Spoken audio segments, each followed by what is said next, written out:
Hello everyone, this is My 2 Cents. Today's video was requested by a My 2 Cents patron. Those patrons who donate $10 or more a month are guaranteed to have their video requests made, provided they've been a patron for 2 months or more. I'll be taking a look at a video put out by Anarchopac that argues that the voluntary selling of labor is slavery. It's a 17-minute video, so for your sake, rather than doing a 45-minute response, I'll be putting it out in parts. Let's go ahead and debunk this. Anarcho-capitalists argue that wage labour does not limit freedom, because it is voluntary. In this essay I shall examine a number of socialist responses to the anarcho-capitalist argument, and conclude that the anarcho-capitalist argument is not convincing. The traditional socialist response to the capitalist is to deny that wage labour is voluntary, and therefore that one is free under capitalism to sell one's labour. Socialists instead insist that under capitalism, workers are forced to sell their labour to capitalists. The argument is as follows. The reason why workers sell their labour to capitalists in the first place is that they have no other choice. In a capitalist society, one needs money in order to purchase the essentials of life, such as food, shelter, and clothing. Thus, in order to avoid starvation, or at best extreme poverty, one must accumulate money. Well, actually, it's a little more fundamental than that. The very state of nature requires that people either work or starve to death. If you were the only person on the planet, all the crying in the world would not make crops grow from the ground, meat drop from the sky, or cause suitable shelter to simply appear. These things require work, and it's not capitalism that causes this, but nature itself. No matter what system is utilized, someone has to work or else everyone will starve. While socialists try to deny this reality, claiming the hardworking have an obligation to work so that the lazy can eat, capitalists acknowledge that every person has the right to the fruits of their own labor, and therefore selling one's labor in exchange for a wage leaves everyone better off, since the laborer values the wage more than their time, and the business owner values their time more than the wage.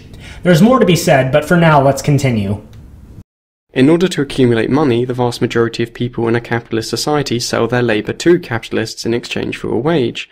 This is because most people do not own capital, or receive a large inheritance with which to start a business.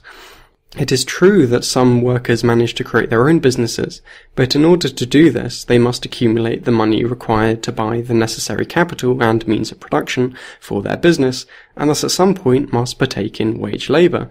Therefore, the vast majority of individuals who engage in wage labour do so because if they do not, they cannot purchase the goods and services required to survive. Just to note, under anarcho-capitalism, starting your own business would be a whole lot easier and cheaper, and so there would be far more businesses and competition. It's only because the government imposes all kinds of regulations like business licensing requirements, minimum wage, mandatory benefits, that makes starting a business so difficult.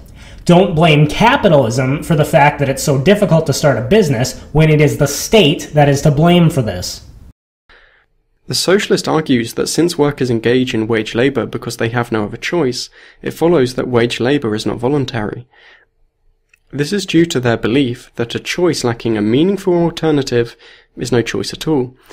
If a person walked up to you and asked you for money, your choice to give them money would be voluntary, since one can meaningfully choose between giving the person money or not giving the person money. In this example, you have realistic options to choose from. Or if a robber walked up to you holding a gun and gave you the choice between giving them money or being shot to death, then clearly one lacks a meaningful choice. The alternative to giving money is death, and therefore when one chooses to perform the action of giving money to the robber, one is not making this choice voluntarily. The victim in this instance is forced to hand over their money because they lack a realistic alternative to doing so. The socialist argues that workers are in the same position. Their choice is between working for a capitalist or extreme poverty and the possibility of death from starvation, illness, etc. Workers thus lack a meaningful alternative to working for a capitalist, and consequently are under capitalism forced to sell their labour, just as the victim is forced to hand over their money to the robber. Therefore, wage labour is not voluntary, and if wage labour is not voluntary, it follows that it is not the case that wage labour does not limit freedom. The example about robbery is not analogous. As I stated before, assuming you were the only person on the planet, you have the option to either farm, hunt and build shelter, or starve to death. By his standard, this isn't a meaningful choice, and so it's not voluntary. But it's not capitalism or another person forcing this requirement on you. It's reality. No work means no food. Let's alter the thought experiment. Suppose we say the person has 3 options: sell their labor in exchange for capital, starve to death, or have wealth given to them by the state, no strings attached. In the third case, the wealth given to them by the state must be produced by someone else's labor. And so effectively what this would mean is that the person who produced that wealth has an obligation to give the fruits of their labor to someone who gave them nothing in return. So who really is being involuntarily forced to serve someone else under this scenario? A few possible criticisms of the traditional socialist argument are as follows. The first argument is that the worker has the right to work for other capitalists than their current employer, or to become self-employed. Since the worker has the right to leave their current employment as a wage labourer, but chooses not to leave, it follows that they voluntarily choose to work for their employer. Therefore, wage labour is voluntary. Yes, I'd say that's correct. The problem with this argument is that it conflates rights with means. The socialist does not deny that wage labourers have the right to seek employment elsewhere. Rather, they deny that wage labourers have the means to be anything other than wage labourers. One would not argue that a homeless person's freedom is not limited by their poverty because they have the right to buy a house or food or a car, since while in poverty they lack the means to exercise their rights, and their freedom to perform a wide variety of actions are consequently greatly limited. If one took the view that one is free on the condition that one has the right to freedom, irrespective of one's means to exercise said rights, then one would have to conclude that a homeless person and a billionaire are equally free, since the homeless person and the billionaire both have the right to be free. Yet clearly the billionaire is freer than the homeless person, since the billionaire has far greater freedom to act as he or she wishes, simply because they have the means to act. It is also therefore the case that a person who has meaningful alternatives to working as a wage labourer, but nonetheless chooses to work as a wage labourer, is freer than the person who has no choice but to be a wage labourer, since the former meaningfully consents while the latter does not. The problem with this response is that it assumes that the homeless man is entitled to have the means to do whatever he wants. Regardless of how poor he may be, he cannot be entitled to something that someone else worked to create. Rights exist in a negative context. Just because I have the right to do what I want with my own property does not mean I am entitled to property simply for existing. If the billionaire is the rightful owner of his wealth, whether he earned it himself or it was voluntarily given to him by his parents and grandparents, then yes, he has quite a few options with how he can spend his time. However, regardless of how the homeless man came to be homeless, he cannot be entitled to the fruits of other people's labor. The simple fact of the matter is still that for wealth of any kind to exist, someone must work. If you are not entitled to the fruits of your own labor, then you are in fact a slave to whomever is entitled to them. The second argument is that every action a human performs is limited by the circumstances in which they make their choices. Yet these choices do not limit our freedom, and are not necessarily involuntary. For example, if a person only has £5 with which to buy a present for a friend, then their choice of present is restricted to those presents that are £5 or less. But it does not follow from the fact that their choice is restricted by their circumstances that they did not voluntarily purchase the present for their friend. The problem with this argument is that in the example of a person buying a present, they have the realistic choice of whether to buy or not buy the present, while a person entering into a wage contract is far more restricted in their choice. Thus, while it is the case that a wage labourer is less restricted in their choices than the victim in the robbery, they are nonetheless more restricted than people engaging in the wide variety of choices that humans make on a daily basis, such as purchasing presents on a tight budget. But what is the other option they're supposed to have? Any option beyond sell one's labor for a wage, start one's own business, or voluntarily choose to starve to death would require being entitled to the fruits of someone else's labor.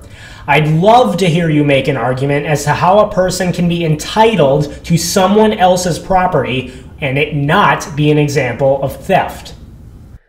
The third argument is that people engage in activities in order to survive, and as a result lack meaningful alternatives to engaging in these activities, since not performing these activities results in death. Yet these activities do not limit freedom despite their involuntary nature. People, for example, lack a meaningful alternative to eating, since if one does not eat, one dies from starvation, and therefore eating is not voluntary. Since it is not voluntary, it follows that the socialist must conclude that eating limits freedom, which is an incredibly odd conclusion to make. This, however, does not follow, because the argument conflates political freedom with mere inability. To illustrate the difference between the two concepts, bad weather may be an obstacle to a person leaving their house, but it does not follow from the fact that bad weather makes people unable to leave their houses that bad weather makes people unfree. This is because it seems that freedom is an essentially social concept, which is only meaningful within the context of relations between individuals. Thus a person is rendered unfree by their inability to leave their house if the reason for this is the actions of another person, such as someone blocking up all exits from their house. Therefore, while it is true that people are unable to not eat and survive, this fact does not make people unfree, because it is not caused by the actions of other individuals. Indeed, it is only because people work for a capitalist as a result of the arrangements of other human beings that socialists can claim that capitalism limits freedom. You gotta be kidding me! Nothing in that explanation explains how a person is entitled to the fruits of someone else's labor. It's not the arrangements of other people that make the person unable to do anything but sell their labor or starve. Unless someone works, everyone will starve. Now, you may respond that it's the actions of other people that make a person unable to start their own business, and you'd be partially correct. Government regulation makes it far more difficult to start your own business, which is precisely why capitalists oppose government regulation. However, even assuming all government regulations were removed, not everyone has the talent or personal drive to start their own business. Again, if they are entitled to another option besides wage labor, starting their own business, or starving, what would that option be, and how would it not necessarily involve stealing from someone else? Alright, as I said, this video is 17 minutes long. So rather than making one really long response, I'm going to be doing this in several parts. Stay tuned for the next installment, debunking the rest.